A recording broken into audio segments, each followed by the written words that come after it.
We've been working with our oldest son on some issues with mental health, and because I'm not one of those parents that details their children's issues online, I'm not going to go into them.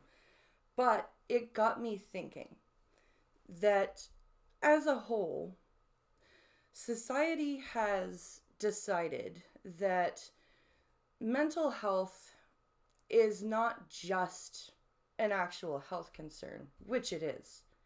It absolutely is. And it needs to be dealt with the same way as physical health concerns and as treated as seriously as physical health concerns.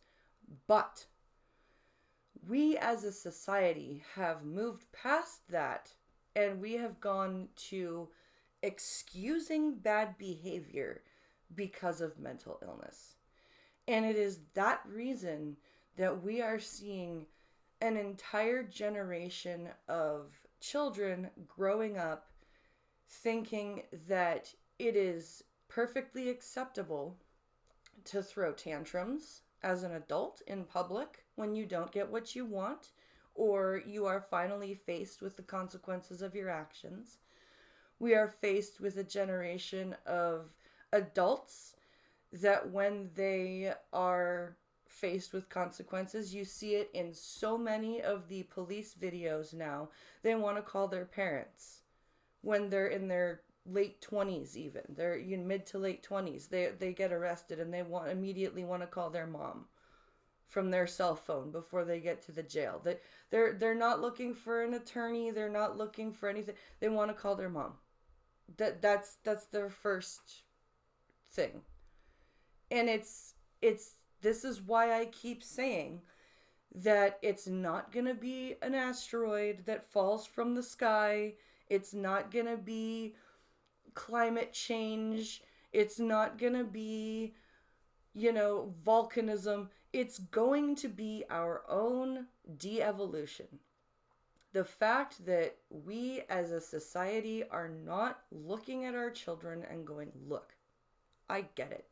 You're struggling with mental health issues. I'm struggling with mental health issues. Okay?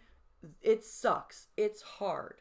But you cannot let your mental health rule your life. You cannot let your anxiety control you. You cannot let your depression control you. And you can also not sit there and take every single thing that happens to you and turn it into this great Greek tragedy. It's just not worth it. It's not worth your energy, it's not worth the time, and it's not going to get you anywhere. But the problem is that we are now starting to reward this behavior. We are starting to just look the other way and they're just stressed. They're just stressed. Like even people with neurodivergence like ADHD or autism. You know, this whole thing about masking. It it is necessary. When you're in public, you do present a bit of a different face. Even if you're not disabled, even if you're not mentally ill, even if you're completely fine, you are not the same person in public when you're conducting business that you are at home in your living room. And that's fine. It's okay. You don't have to always be your raw, genuine self all the time. It doesn't help you. It doesn't help anybody else.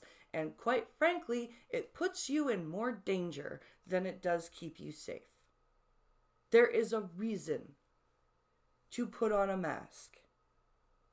It's not a bad thing. It doesn't mean that you're not being yourself. It means that you're protecting yourself and keeping yourself safe from other people, because not everybody in the world is good and good-hearted and graceful. And we don't need to excuse their behavior because of bad mental issues either. It's called accountability.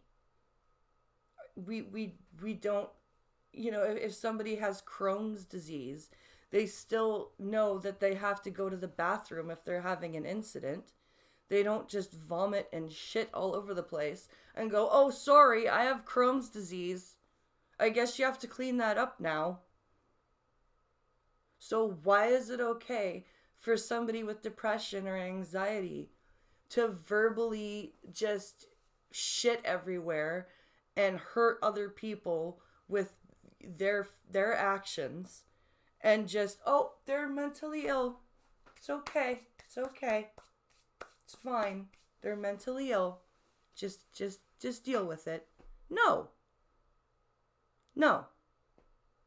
This is why we have a generation of entitled assholes.